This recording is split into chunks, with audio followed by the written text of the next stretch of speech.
안녕하세요. 자, 6장 두 번째 강의를 시작을 하겠습니다.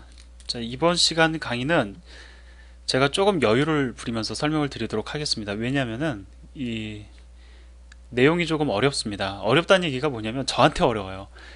뭐 이해하시는 여러분들이 어려운 게 아니라 그 설명하는 제 입장에서 상당히 어렵습니다. 솔직히 말씀을 드리면 이게 지금 이번 장 강의만 마음에 안 들어서 세 번째 지금 진행을 하고 있거든요. 뭐 마음에 안 든다는 내용이 뭐냐면 얘기를 진행을 하다 보니까 너무 복잡하게 설명을 해가지고 제가 지금 세 번째 도전을 하는 겁니다. 그래서 이번에는 완성을 하려고 하는데 그 좀 약간 제가 천천히 진행을 하겠습니다. 일단 여러분들이 이 내용이 어렵다라고 그러면은 그건 이 내용이 어려운 게 아니라 제가 잘못 설명을 드린 거거든요. 그래서 일단 가급적이면 좀 천천히 진행을 하면서 그 다음에 확인해 가면서 제가 설명을 드리겠습니다. 좀 시간이 걸리더라도 제가 뭐 이번 장 내용을 갖다가 강의를 하는 데 있어서 한 1시간에 걸쳐서 하든 뭐 40분에 걸쳐서 하든 뭐 그 정도 시간 안에 이 내용을 갖다 여러분들이 이해하신다면은 상당히 빨리 이해하시는 거거든요. 이거 어려운 내용 중에 하나입니다. 중요한 내용이고요. 자, 다시 말씀을 드리지만 이해가 안 된다 그러면은 여러분들이 잘못된 게 아니고 제가 잘못된 겁니다. 제가 잘못 설명을 하고 있는 거니까 제가 조금 더 신중을 기해서 설명을 드리겠습니다.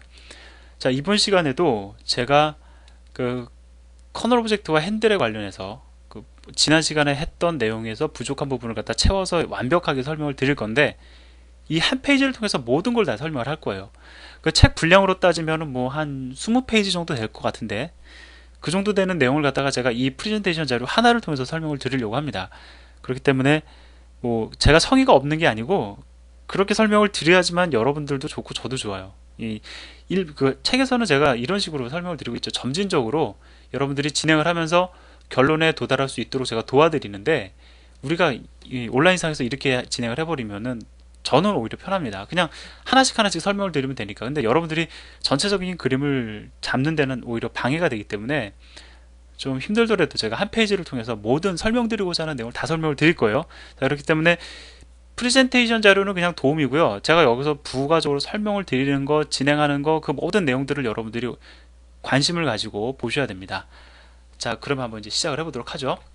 시나리오를 하나 만들 겁니다. 뭐냐면 프로세스 A가 프로세스 B를 생성을 했어요.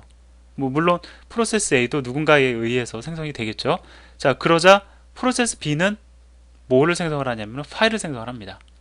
이거는 그냥 넣었습니다. 뭔가 좀 더 공부를 하기 위해서. 자, 그래서 이러한 시나리오로 얘기가 흐름이 흘러갈 때 과연 운영체제 내부적으로는 어떠한 일이 벌어지는가, 뭐 그거를 갖다가 지금부터 설명을 드리려고 합니다. 한 가지 오해를 살 수 있는 부분이 있어서 제가 또 설명을 드리면 이 부분을 가리켜 뭐라고 얘기를 하고 있냐면은 운영체제 영역이라고 지금 설명을 하고 있죠. 그렇다면 얘는 운영체제가 아닌 다른 영역이냐? 그런 뜻으로 지금 이 그림을 그려놓은 건 아닙니다. 왜 제가 운영체제 영역이라고 썼는지는 좀 이따가 설명을 드리도록 하고요. 지금 여기서 설명하는 모든 내용들이 다 운영체제에서 일어나는 겁니다. 그렇기 때문에 뭐 얘는 프로세스 영역, 얘는 운영체제 영역, 그게 아니고요. 운영체제 영역 내에서 또다시 나뉘어지는 거거든요. 그렇기 때문에 일단은 운영체제 내에서 일어나는 일이다, 이렇게 이해를 하시기 바랍니다. 자, 그럼 시작을 해볼게요. 프로세스 A가 생성이 됐습니다. 프로세스 A가 생성이 되면은 어떠한 일이 벌어집니까? 우리가 알고 있는 거예요. 지금은 프로세스 A의 커널 오브젝트가 생성이 되죠. 자, 근데 프로세스 A의 커널 오브젝트만 생성되는 것이 아니라 하나 더 생성되는 게 있습니다. 뭐냐면은 프로세스 A의 핸들 테이블이라는 게 생성이 돼요. 핸들 테이블. 자, 제가 지금 뭐라고 말씀을 드렸냐면 그냥 핸들 테이블이 아니라 프로세스 A의 핸들 테이블이라고 말씀을 드렸습니다. 다시 말씀을 드리면 프로세스 A가 접근 가능한 프로세스 A 거예요. 얘는 뭐 프로세스 B 것도 아니고 다른 애들 것도 아니고 운영체제 것도 아니고 프로세스 A 겁니다. 프로세스 A가 접근 가능한 그런 핸들 테이블이 하나가 생성이 됩니다. 이거 무슨 용도로 사용되는지 제가 지금까지 설명 안 드렸죠. 제가 여기다가 뭔가 채워드리면 여러분들이 이제 이해를 하실 수가 있는데 뭐냐면 여기 어떤 정보가 채워지냐면 자, 이 커널 오브젝트가 생성이 되면 여기에 핸들 값이 지정이 된다고 말씀을 드렸죠. 우리 그 핸들 값 통해서 사실 접근하잖아요. 자, 핸들 값을 얼마를 줄까요? 한 3으로 줄까요? 일단은 여기다 쓰겠습니다. 자, 얘는 3이다 라고 가정을 해봅시다. 그럼 제가 그냥 3이라고 쓸게요. 그러면 핸들 테이블에는 뭐가 등록이 되냐면 자, 여기서 또 사실은 좀 고민스러운 내용이 있는데 일단은 그냥 자기 자신이 생성한 커널 오브젝트도 접근이 가능하니까 등록이 된다고 가정을 해보죠. 자, 핸들 3이 등록이 됐습니다. 그 다음에 그 대상은 누굴 가리키냐면 자, 갑니다. 얘를 가리킵니다. 따라서 프로세스 A 같은 경우에는 우리가 지난번에 자기 자신의 우선순위 높였잖아요. 그 다음에 자기 자신의 핸들 정보 얻어왔잖아요. get current process 함수 출해가지고 얻어왔었죠. 그러면은 우리가 핸들 값을 가지고 있다는 거는 그 핸들 값이 커널 오브젝트에 직접적으로 다이렉트 매핑되는 게 아니고요. 핸들 테이블에 가서 보니까 예를 들어서 프로세스 A가 함수 호출하면서 핸들 테이블을 가지고 들어갔어요. 들어가 보니까 어떻게 됩니까? 핸들 값에 핸들이라는 키 값이 되는 거죠. 키 값에 3이 있습니다. 그 3을 봤더니 대상이 누구예요? 프로세스 A의 커널 오브젝트죠. 이러한 연관 관계가 있기 때문에 핸들 정보를 가지고 커널 오브젝트에 접근이 가능한 겁니다. 이해되셨어요? 이게 중요한 겁니다. 자, 그러면 여기 보면 또 UC라고 있는 게 있죠. 이 UC는 뭐냐면은 usage count의 약자로 제가 지금 넣어 놓은 겁니다. 사용자, 즉 프로세스 A에 접근 가능한 사람이 몇 명이나 있느냐, 그거를 지금 쓰기 위해서 붙여 놓은 거거든요. 몇 명이나 있습니까? 현재 프로세스 A가 생성이 되면 프로세스 A에 의해서 자기 자신의 커널 오브젝트 접근 가능하죠. 따라서 usage count는 현재 1입니다. 이게 근데 좀 있으면 얘기가 좀 바뀌거든요. 그러니까 1이구나 하고서는 여기서 강의를 멈추고 그냥 마무리 지으시면 절대로 안 됩니다. 아직 얘기가 덜 끝났어요. 이번 강의는 완전히 얘기가 끝나기 전까지는 모든 사실이 불분명합니다. 모든 사실, 그리고 또 여러분들도 걱정하실라. 모든 사실이 불분명하다는 게 아니라 조금 약간의 문제가 있다는 거예요. 그 오류까지 완전히 수정이 돼야 됩니다. 자, 드디어 이제 프로세스 B 생성합니다. B를 생성을 했는데 그 생성한 주체가 누구냐면 A 프로세스예요. 그러면 프로세스 B의 커널 오브젝트가 생성이 돼야 되겠죠. 자, 얘의 핸들 값은 얼마로 둘까요? 우리가 뭐 7로 둬도 되고 8로 둬도 되지만 그냥 그 공부하기 위해서 3으로 두겠습니다. 자, 그럼 여러분들 이제 고민스러워요. 왜? 이미 그 프로세스 A의 커널 오브젝트가 핸들 값이 3인데 얘를 핸들 값 3으로 둬도 되느냐? 둬도 되는지 안 되는지 한번 보죠. 자, 그럼 프로세스 B의 핸들 값은 얼마가 되냐면 3이 되고, 대상은 누굴 가리킵니까? 얘를 가리키겠죠. 그 정보가 핸들 테이블에 등록이 됩니다. 자, 그럼 usage count는 얼마일까요? 1이 될 수도 있지만 1이 아니고 2가 됩니다. 왜 그러냐면, 자, 여기서 한번 보세요. 나 자신에 의해서 접근이 가능하죠. 그렇기 때문에 일단 usage count 1 플러스가 된 거고, 그 다음에 프로세스 A에 의해서 프로세스 B가 생성이 된 거거든요. 프로세스 A에 의해서 B가 생성이 됐습니다. 그러면 어떤 일이 벌어지냐면, 우리가 create 프로세스 함수 줄여서 그 프로세스 B 생성하잖아요. 프로세스의 B 핸들 값이 프로세스 A에게 반환이 됩니다. 다시 얘기하면 프로세스 A는 프로세스 B의 커널 오브젝트에 접근할 수 있는 핸들 값을 얻게 돼요. 그 핸들 값을 얼마로 할까요? 3으로 할까요? 3으로 하면 안 됩니다. 왜? 만약에 3이 되면 3이 중복이 되죠. 그렇기 때문에 내부적으로 그 값을 7로 두었다고 가정을 해보자고요. 그 다음에 그 대상은 누굴 가리킵니까? 바로 얘를 가리키게 되겠죠. 자, 여기서 정리를 해봅시다. 핸들 값이라는 거는, 지금 핸들 값이라는 거는 현재 프로세스 B는 여기에 접근할 때 3이라는 핸들 값으로 접근을 하고 있고, 프로세스 A는 7이라는 값으로 접근이 가능하잖아요. 다시 얘기하면 커널 오브젝트의 숫자가 진짜로 이렇게 딱딱 매핑이 되는 게 아니고요. 자, 여기서 오랜만이 아니라 처음이죠. 지우개로 지워가면서 설명을 드리겠습니다. 지우개 기능도 있던데, 죄송합니다. 제가 이럴 때 또 여러분들은 좀 여유를 가지시면 좋겠죠. 자, 여기에 실제로 이 숫자가 매핑이 되는 게 아니라는 겁니다. 이런 거 좀 더 지울까요? 재밌네요. 잘 지워지네요.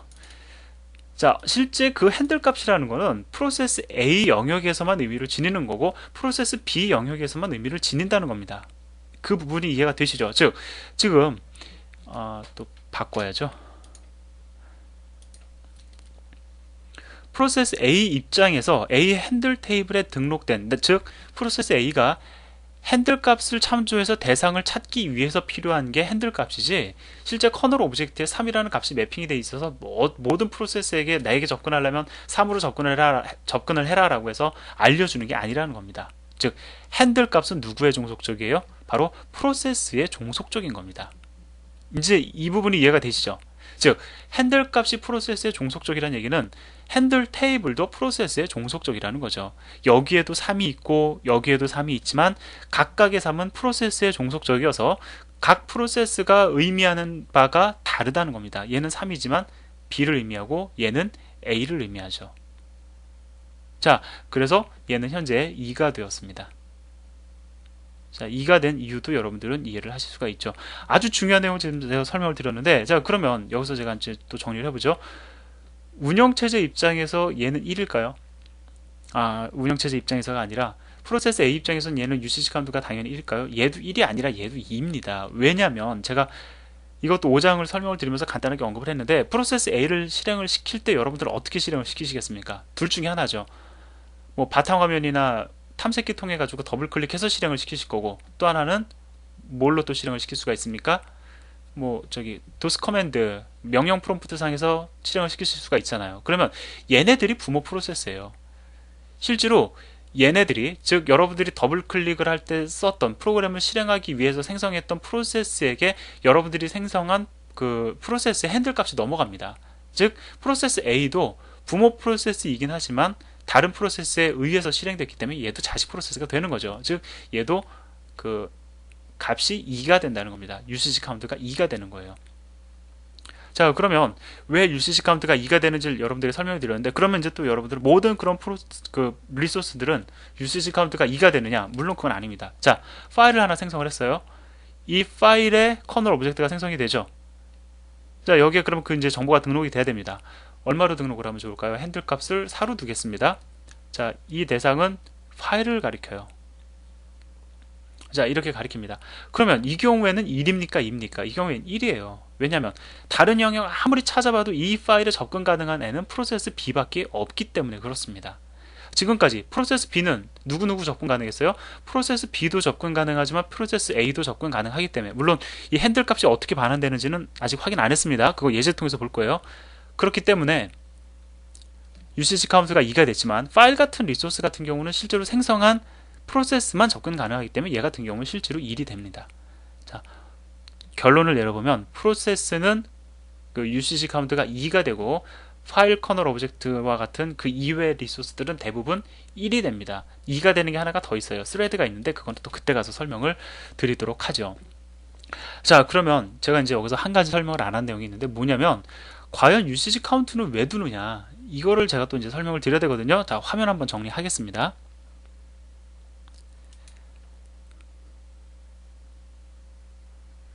자, 깨끗이 지우고, 지금 이제 제가 얘 UCC 카운트가 2고 얘가 2인 요 상황에서 제가 설명을 드릴게요. 자, 예를 들어서 프로세스가 현재 핸들값 뭐 예를 들어서 얘는 3, 얘는 뭐 7을 가지고 있다고 가정을 할게요. 얘가 얘를 가리키고 있고 얘도 얘를 가리키고 있습니다. 자, 이 상태에서 프로세스 B가 소멸됐어요. 종료됐습니다. 사라졌어요. 얘가 사라지면 더 이상 얘는 의미가 있습니까? 핸들 테이블은 프로세스 B가 참조하기 위한 핸들 테이블이니까 얘도 의미가 없죠. 얘도 의미가 없으니까 사라집니다. 얘도 사라졌어요. 자, 그럼 프로세스 B의 커널 오브젝트도 사라져야 될까요? 물론 사라지게끔 할 수도 있지만 얘가 사라졌음을 프로세스 A는 알 수가 있습니까? 없습니까? 없죠. 자, 그래서 현재 이러한 경우에 그 무조건 프로세스 B가 소멸됐다고 해서 프로세스 B의 커널 오브젝트를 소멸시키는 것이 아니라 프로세스 A는 그래도 얘에게 관심이 있을 수가 있습니다. 따라서 이러한 경우에는 프로세스의 커널 오브젝트까지 소멸시키는 것이 아니라 그 프로세스 B의 커널 오브젝트를 참조하는 대상이 하나 사라졌으니까 얘의 UCC 카운트를 그냥 1로 소멸시킬 뿐 얘는 그냥 남아있게 되는 겁니다. 그럼 얘는 언제 소멸이 될까요? 프로세스 A 입장에서도 내가 프로세스 B의 커널 오브젝트에 관심이 없다라는 것을 표명해 줘야지만 얘가 0이 되어서 사라지죠. 자, 그러면은 정리를 해보면 운영체제 영역에서 커널 오브젝트가 존재한다는 건 뭘 얘기하는 거냐면 얘네들이 종료되는 시점을 실제로 결정하는 대상은 운영체제라는 겁니다. 언제 결정을 하냐면 이 커널 오브젝트, 각각의 커널 오브젝트에 관심을 비추고 있는 애들이 나 이제 더 이상 관심 없습니다 라고 표명을 했을 때마다 UCC 카운트 값을 하나씩 감소해서 얘가 실제로 0이 되는 순간에 소멸을 시킨다는 거예요. 마찬가지입니다. 파일도 마찬가지죠. 파일 같은 경우에는 어떻게 됩니까? 지금 B 프로세스에서 파일을 갖다가 하나 생성을 했기 때문에 커널 오브젝트의 UCC 카운트가 1이죠. 그래서 그 파일을 갖다가 닫아주거나 아니면은 뭐 다양한 방법으로 내가 더 이상 관심이 없습니다. 프로세스가 종료돼도 마찬가지죠. 그러한 경우에도 파일 커널 오브젝트는 0이 되어서 커널 오브젝트 자체는 사라집니다. 주의하세요. 파일 커널 오브젝트가 사라졌다고 해서 파일 자체가 사라지는 건 절대 아닙니다. 파일은 물리적으로 존재하죠. 자, 이렇게 해서 제가 지금까지 간단하게 이 부분에 대해서 설명을 드렸는데, 아직 추가로 설명을 드려야 될 내용이 있어요. 근데 좀 강의가 좀 또 길어지거나 제가 중간에 실수하면 다시 해야 될 수도 있으니까 일단 여기까지 정리를 하고 다음 시간에 이어서 이 페이지에서부터 다시 이야기를 진행을 하겠습니다. 감사합니다.